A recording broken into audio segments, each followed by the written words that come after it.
यहाँ पर हम देखेंगे भारत में ब्रिटिश साम्राज्य। भारत में ब्रिटिश साम्राज्य किस तरीके से फैला है, क्या उनकी विचारधाराएं रही हैं और क्या-क्या उन लोगों ने किया है, उसके बारे में हम पढ़ेंगे। सबसे पहले भारत में ब्रिटिश साम्राज्य के बारे में हम सबसे पहले देखेंगे साम्राज्यवादी जो विचारधारा रही है उनकी, वो किस तरीके से थी, किस तरीके से उन्होंने साम्राज्य का विस्तार करने की कोशिश की है। साम्राज्यवादी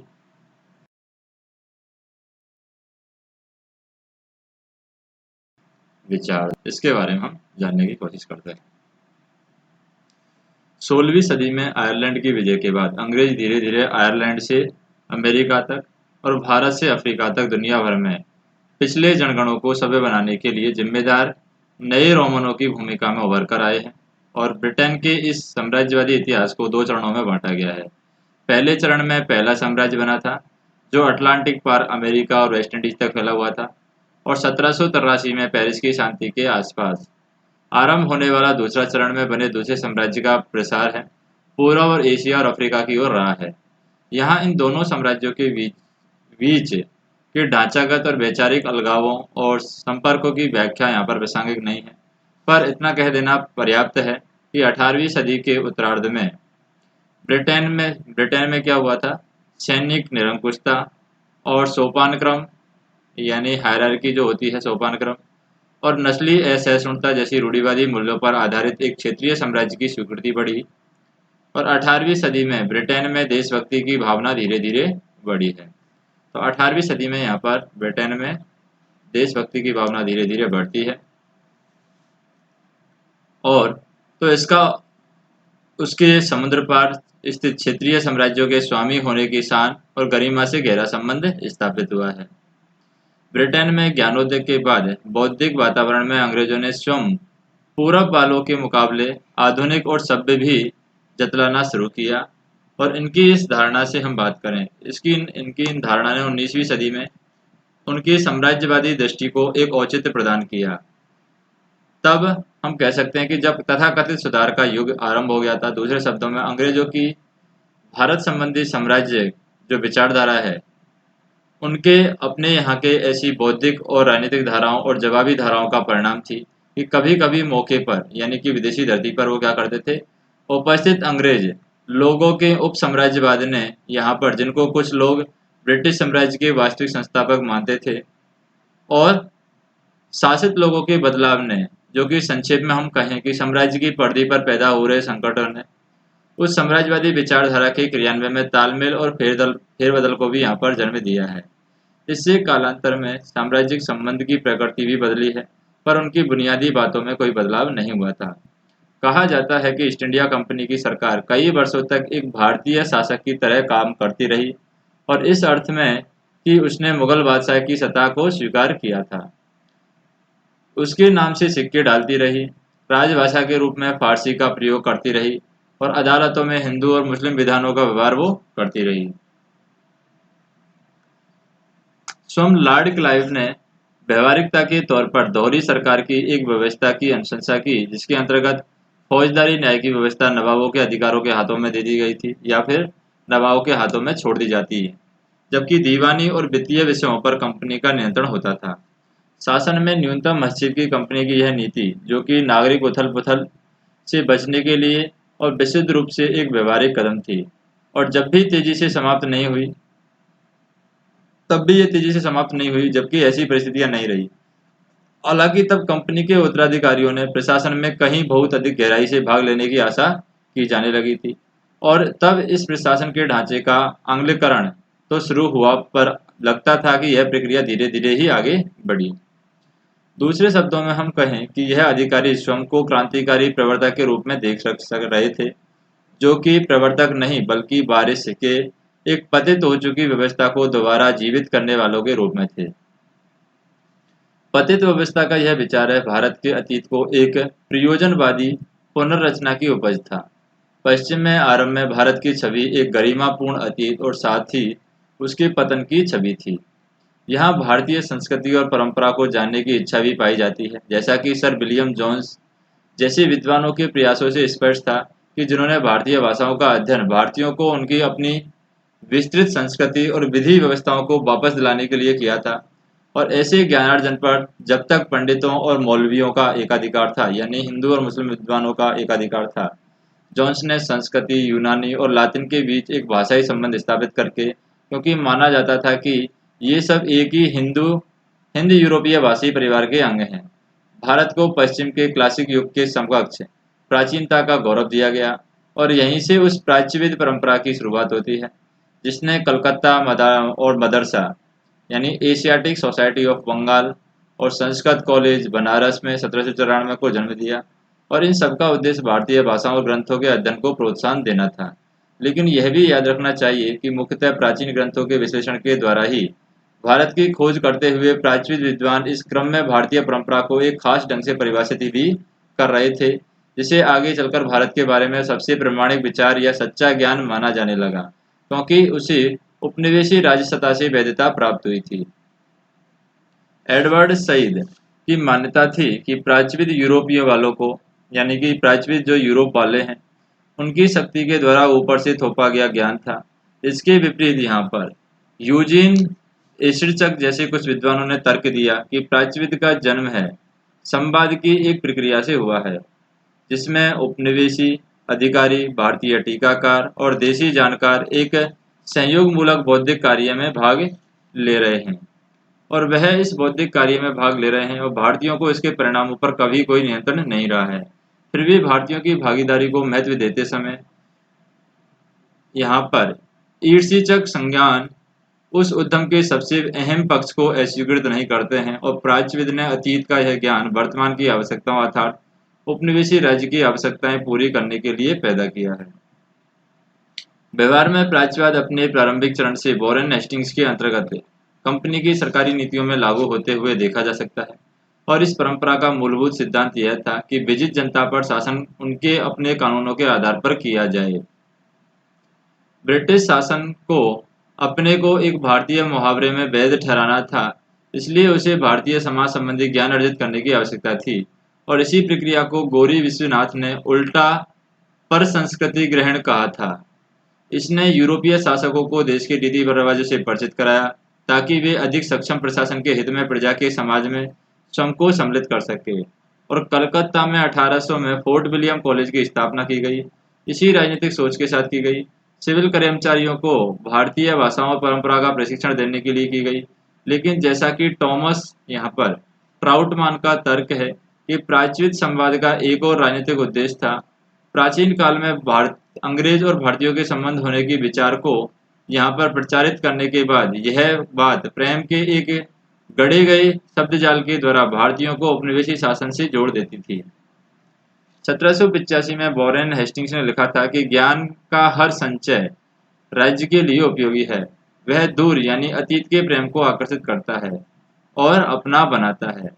वह बेड़ी को ढीला बनाता है, जिसके द्वारा मूल जनता को अधीनता में रखा जाता है। और यह हमारे अपने देशवासियों के दिलों पर परोपकार के भाव और दायित्व की छाप छोड़ता है। लेकिन अगर प्राच्यवाद संवाद आरंभ में प्राचीन भारतीय परंपराओं के सम्मान की भावना पर आधारित था, तो वही उसने अधीनस्थ समाज के बारे में ऐसा ज्ञान भी पैदा किया, जिससे आखिरकार भारत की नीति के रूप में प्राच्यवाद के अस्वीकार का आधार ही भी तैयार किया। और इन विद्वानों ने यूरोप के लिए प्राच्यविद के अस्वीकार का आधार भी यहाँ पर तैयार किया, और इन विद्वानों ने यूरोप के लिए दूर यानी अतीत के रिश्तेदार आर्यों द्वारा भारत को दी गई महिमा की उजागर भी नहीं की, बल्कि एक समय की शानदार आर्य सभ्यता के बाद के पतन को भी यहाँ पर भी बल दिया गया। उसने कठोर शासन को इस तरह वैधता प्रदान की कि भारत को अपनी ही पैदा हुई हालात से बाहर निकलना, यूरोप वाले प्रगति की जिस अवस्था को पा चुके थे, वहां तक भारत को उठाना आवश्यक था। इसलिए हेस्टिंग्स की नीति को लॉर्ड कॉर्नवालिस ने यहाँ पर त्याग दिया, और उसकी जगह उसने प्रशासन का या फिर अधिक अंगलीकरण करने का या ब्रिटिश सरकार के विहिंग सिद्धांतों को भारत पर लादने का प्रयास किया। लॉर्ड वेलेस्ली ने इन कदमों का समर्थन किया, जिनका उद्देश्य भारतीय राजनीतिक परंपरा के तथाकथित निरंकुश पक्षों को त्याग कर उसके लिए न्यायपालिका और कार्यपालिका के बीच शक्तियों का पृथक्करण सुनिश्चित करने के सरकार के हस्तक्षेप को सीमित करना था। राज्य की भूमिका केवल व्यक्तियों के अधिकारों और उनकी निजी संपत्ति की रक्षा करने तक सीमित थी, और यह नीति उस प्राचीन निरंकुशता के प्रति, जिसने भारतीयों को मुक्त करना आवश्यक था, एक सुसंगत घृणा से पैदा हुई थी। यह निरंकुशता प्राच्य राज्यों को यूरोपीय राज्यों से अलग बताती थी, यानी कि हीन बताती थी। लेकिन विडंबना यह है कि इसी तर्क ने अंग्रेजी राज्य की पैतृक सत्ता को एक निहित औचित्य प्रदान किया। अपने विजय अभियानों के बहुत आरंभिक चरणों में ही कंपनी के शासन ने मुक्त व्यापार और राजस्व का अबाध संग्रह सुनिश्चित करने के लिए उन राजाओं और जमींदारों के स्थानीय प्रभाव को खत्म करने की कोशिश की, जो मुगल साम्राज्य के स्थानीय अवशेष थे। और प्रत्यक्ष रूप से इसी उद्देश्य के कारण उसने पूरे इलाके के सर्वेक्षण और उनकी निगरानी का पूरा ध्यान रखा और शासन के चिन्हों जैसे कि झंडा, वर्दी, बिल्लों, मोहरों पर पूर्ण नियंत्रण पर बल दिया। और यह एक मजबूत राज्य के उदय को संकेत देती थी, जो इस मान्यता पर आधारित था कि यहाँ के मूल निवासी स्वतंत्रता के उपभोग के आदी नहीं थे। उनको उनके भ्रष्ट और दुर्व्यवहार करने वाले सामंत स्वामियों से मुक्त करना आवश्यक था। और उस समय अनेक ब्रिटिश अफसरों के द्वारा मूल जनता के प्रति दिखाए जा रहे पिता समान रुझान के प्रतीक विलियम जोन्स जैसे व्यक्ति थे। उसने यानी अपने देश में अतिवादी समझे जाने वाले और भारत के शानदार अतीत और उनकी सीधी सादी जनता के प्रति आकर्षण से ये लोग फिर भी भारत में कठोर शासन के समर्थक में से थे। फोर्ट विलियम कॉलेज की स्थापना का एक उद्देश्य स्वतंत्रता के उन विचारों को फैलने से रोकना भी था, जिनकी प्रेरणा फ्रांसीसी क्रांति से दी गई थी। इसलिए विलियम जोन्स के भारत आगमन के बाद उनके विचारों में जावेद मजीद को कोई स्पष्ट अंतर्विरोध नहीं दिखता है, बल्कि रूढ़िवादी विचारधारा का क्रमिक विकास ही दिखाई देता है। यह रूढ़िवाद जिसके प्रमुख प्रतिपादक जो थे वो एडमंड वर्ग थे। और यहाँ पर जैकोबिनवाद के खतरे का सामना कर रहे इंग्लैंड की घरेलू राजनीति से संबंधित था।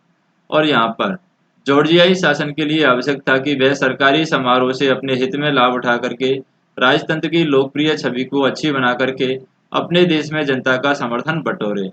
और उसके लिए संस्कृतियों के संदर्भ में परिवर्तन आवश्यक हो या न हो, संस्कृतियों के अनोखेपन के मुद्दे का असंदिग्ध संबंध उनके अपने देश में और भारत में सुधारों के प्रश्नों से था। कार्नवालिस और वेलेस्ली के काल में आंग्लीकरण की प्रक्रिया और नियंत्रणवादी प्रशासन इन दिनों के इसी रूढ़िवादी को यहाँ पर प्रतिबिंबित करते हैं। जैसा कि एरिक स्टोक्स ने दिखाया है कि ईस्ट इंडिया कंपनी के भारतीय प्रशासन में दो स्पष्ट प्रवृत्तियां धीरे धीरे उभर रही थी, हालांकि वे एक दूसरे से असंख्य न थी। एक और तो कार्नवालिस की व्यवस्था थी कि जो यहाँ पर बंगाल केंद्रित थी और मुख्यतः यहाँ पर क्या कर रही थी, इस्तिमरारी या स्थायी बंदोबस्त पर आधारित थी। एक लॉर्ड कार्नवालिस ने यहाँ पर इस्तिमरारी बंदोबस्त का आरंभ इस आशा से किया कि कानून का शासन और निजी संपत्ति के अधिकार व्यक्तिगत उद्यमशीलता को रीति रिवाजों के जकड़न से मुक्त करेंगे और समाज व अर्थव्यवस्था को आधुनिक बनाएंगे। लेकिन मद्रास में टॉमस मुनरो और पश्चिम और उत्तरी भारत में उनके यहाँ पर mount Stuart, Elphinstone, John Malcolm और चार्ल्स मैटकॉफ जैसे शिष्य यह सोच रहे थे कि कार्नवालिस की व्यवस्था ने भारतीय परंपरा और अनुभव पर ध्यान नहीं दिया था। ऐसा नहीं है कि वे लोग कानून के शासन और शक्तियों के पृथक्करण के विरोधी थे, पर उनकी सोच यह थी कि ऐसे सुधारों में भारतीय संदर्भ के अनुसार बदलाव आवश्यक है। उनका विश्वास था कि व्यक्तिगत शासन की भारतीय परंपरा के कुछ तत्वों को बचाकर रखना आवश्यक है। कंपनी की भूमिका अतिक्रामक, नियंत्रक और प्रवर्तक की न होकर के संरक्षक की होनी चाहिए। इसलिए भारतीयों के ग्राम समुदायों को सुरक्षित रखने के लिए मुनरो ने अपना रैयतवारी बंदोबस्त लागू किया, लेकिन अंततः उसका उद्देश्य दक्षिण में राजस्व के आचार को व्यापक बना करके कंपनी के शासन को मजबूत बनाना ही था। यह वहाँ ब्रिटिश अफसरों की एक बड़ी संख्या किसानों को सीधे भूमि संबंधी पर वसूली करती थी। कर वसूली का यह विचार मुनरो ने टीपू सुल्तान के मैसूर के सैन्य वित्तवाद की व्यवस्था से यहाँ पर उधार लिया था। और इस तरह लगता है कि ये दोनों व्यवस्थाएं केंद्रीकृत प्रभुसत्ता और निजी संपत्ति के उन्हीं बुनियादी सिद्धांतों पर आधारित थी, जिनको यहाँ पर ब्रिटिश कानून के सहारे सुरक्षित रखना आवश्यक था। जैसा कि वर्टन स्टाइन का तर्क है कि मुनरो यह मानता था कि भारत के कुछ भागों पर अप्रत्यक्ष शासन होना चाहिए। हालांकि उनका आग्रह था कि शासन के पारंपरिक भारतीय रूप तभी अच्छी तरह काम करेंगे जबकि उनके यानी मुनरो जैसे ज्ञानवाद और सहानुभूति रखने वाले लोग बाहरी और केंद्रीकृत सत्ता के साथ उनको निर्देशित करें। और यह यहाँ पर अधिकारवादी पैतृक वृत्ति यानी कि भारतीयों को प्रत्यक्ष राजनीतिक भागीदारी के विचार को अस्वीकृत करती है। इसलिए समान वृत्ति और पैतृक वृत्ति भारत में आरंभिक ब्रिटिश साम्राज्य के दो पूरक विचारधाराएं रही हैं। अहम बात यह है कि शीघ्र ही यह पता चल गया कि साम्राज्यिक अधिकार वृत्ति यहाँ पर साम्राज्यिक अधिकार वृत्ति भारत के ग्रामीण समाज के उन स्थानीय कुलीनों के साथ बंगाल में भी जमींदारों और मद्रास में मीरासीदारों के साथ मिलकर के बखूबी काम कर रही थी।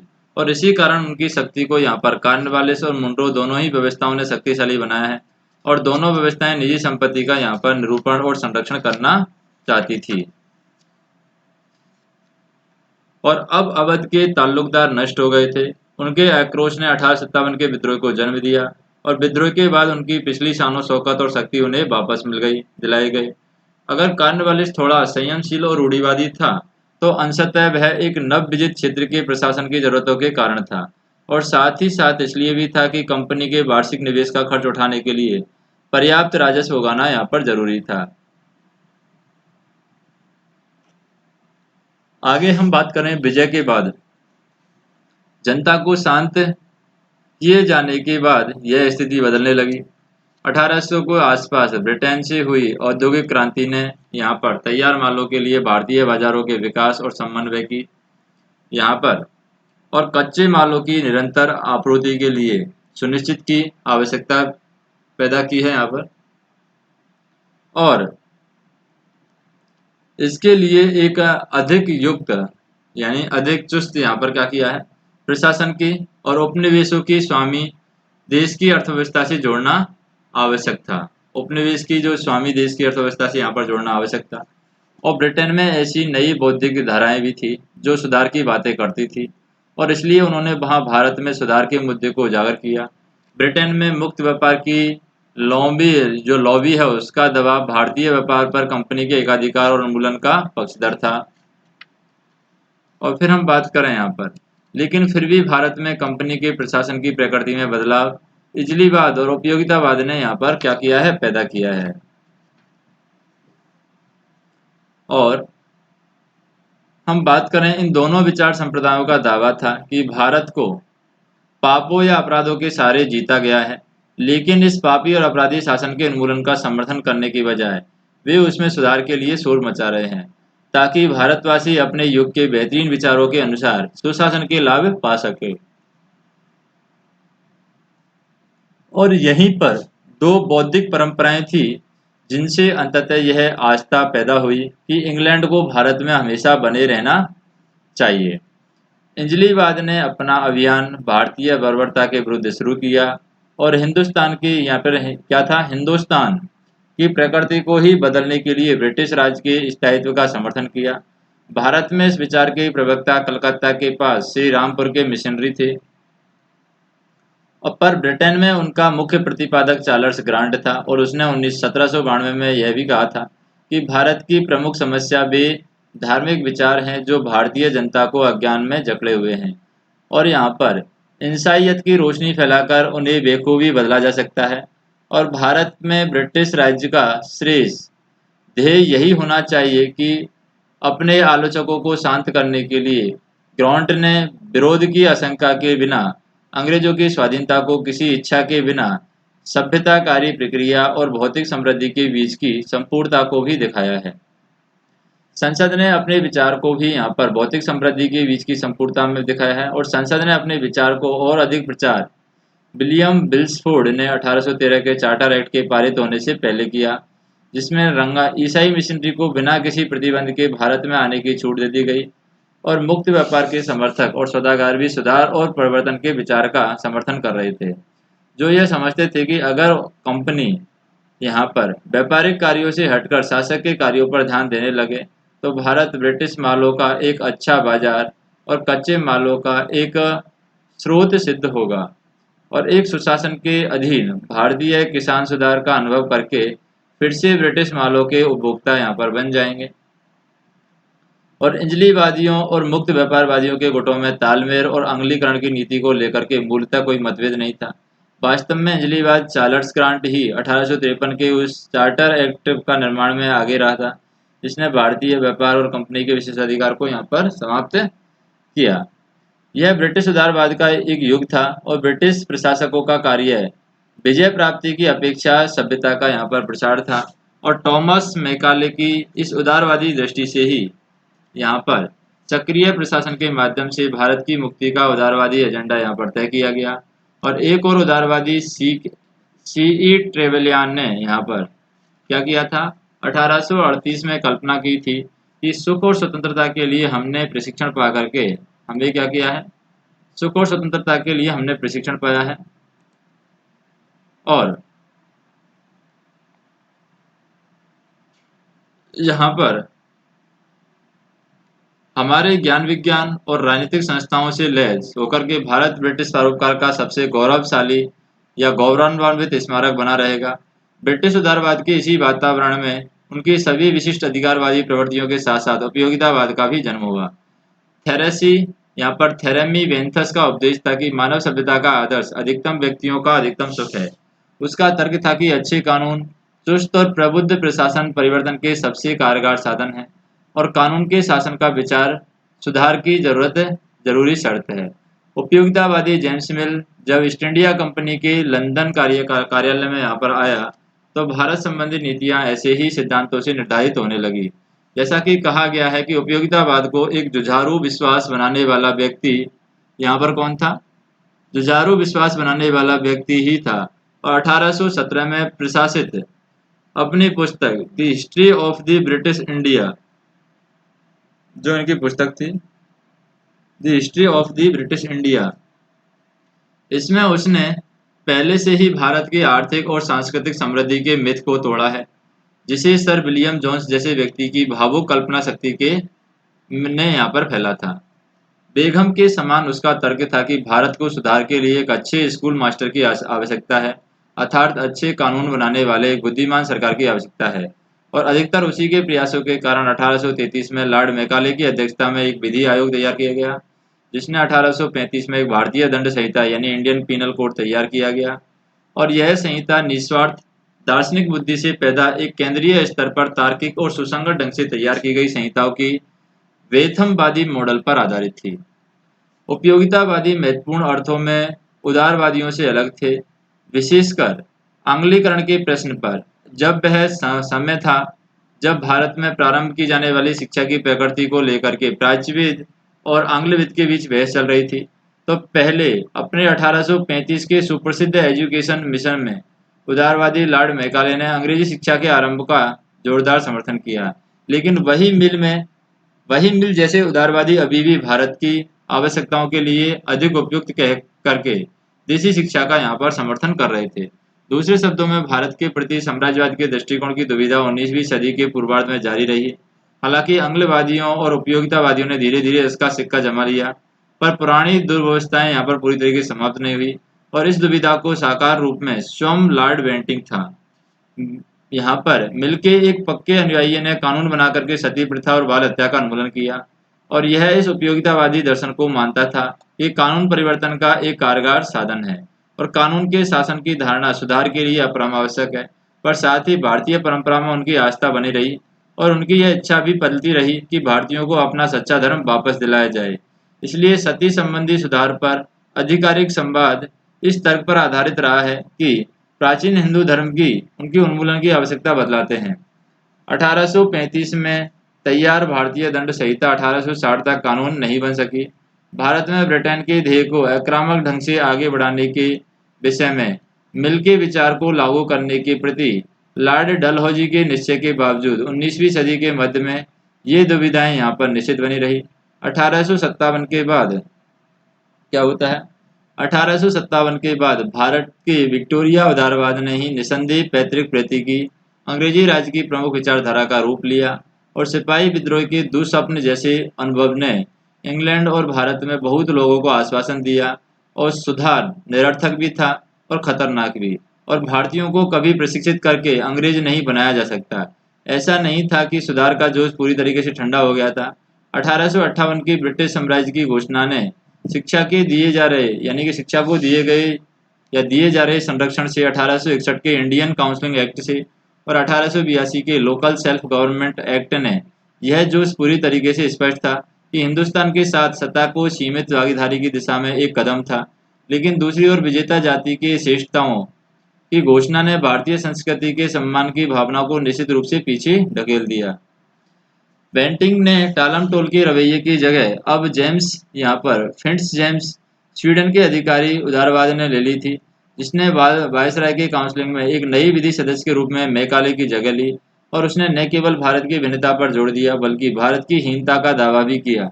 19वीं सदी में ऐसे विचारों को यहाँ पर विक्टोरियाई इंग्लैंड में उन उन जातीय विज्ञानों के उदय से बल मिला है जो जातीय पहचान के प्रमुख निर्धारकों के रूप में भाषाओं पर शारीरिक विशेषताओं की प्रधानता देते थे।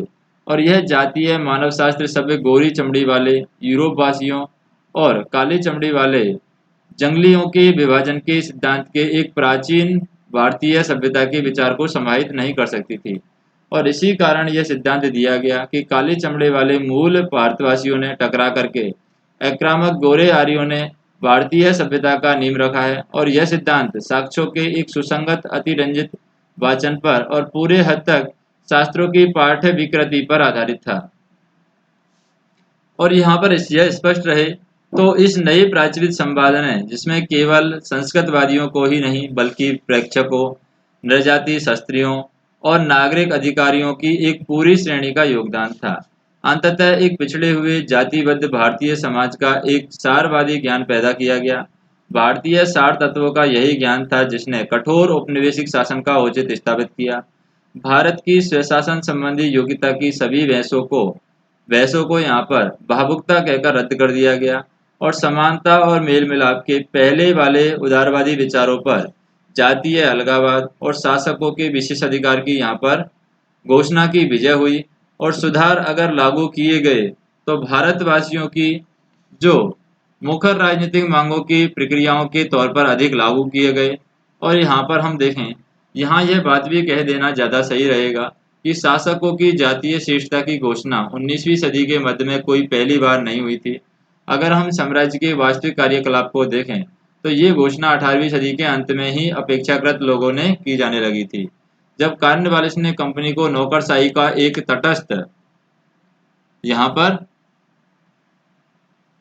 तटस्थ कुलीन वर्ग में बदल दिया, तो शामिल जनता ने अपना भौतिक अलगाववाद यानी भौतिक अलगाव बनाए हुए रखा और ब्रिटिश सैनिकों के भारतीय स्त्रियों से शारीरिक संबंध बनाने पर रोक थी। उन्हें सैनिक छावनियों तक सीमित रखा गया और यहाँ छूत के लोग और पूरब के बुराइयों ने उन्हें बचा कर रखा। इसके अलावा कंपनी के नागरिक अधिकारियों को भारतीय स्त्रियों से विवाह करने से हतोत्साहित किया जाता था। उन्हें अंग्रेज बीवियां लाने को कहा जाता था। और इस तरह जैसा कि एक भारतीय ने 1830 में संसद को एक प्रवर समिति के सामने कहा था कि अंग्रेजों के प्रति भारतीय जनता के मन में जो आदर और सम्मान का भाव था उसे बचाकर रखने का आग्रह किया जाता था।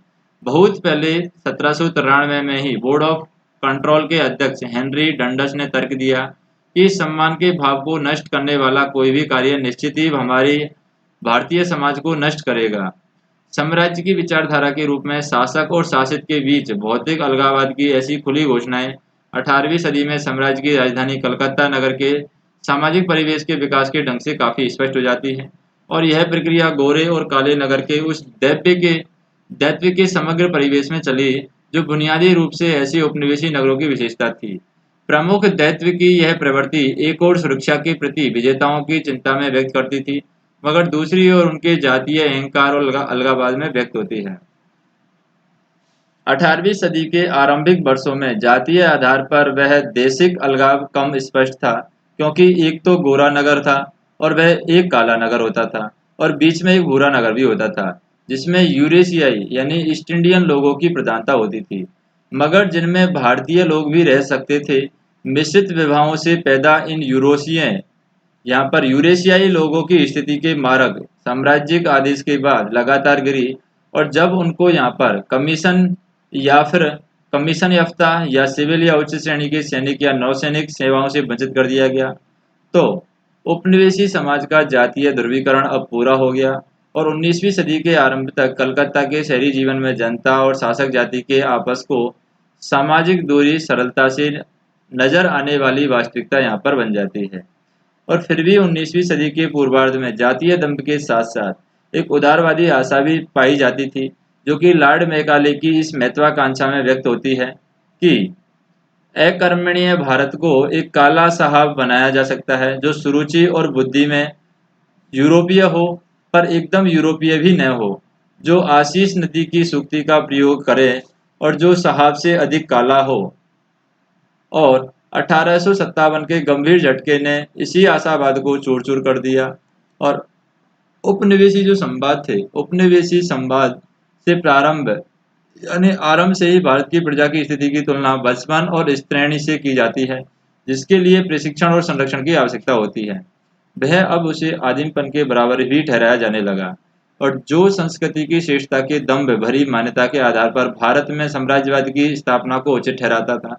1877 के शाही दरबार ने, जिसने महारानी विक्टोरिया को भारत की महारानी घोषित करते हुए प्रभुसत्ता संबंधी अस्पष्टता को दूर किया, असंदिग्ध रूप से उस चीज को सामने रखा जिसे बर्नार्ड कोहेन ने भारत में अपनी सत्ता का ब्रिटिश निरूपण कहा था। उसने एक नई समाज व्यवस्था स्थापित की, जिसमें जनता से लेकर राजा महाराजाओं तक हर कोई एक सोपान का अंग था, और यहाँ पर वायसराय सत्ता का शीर्ष था।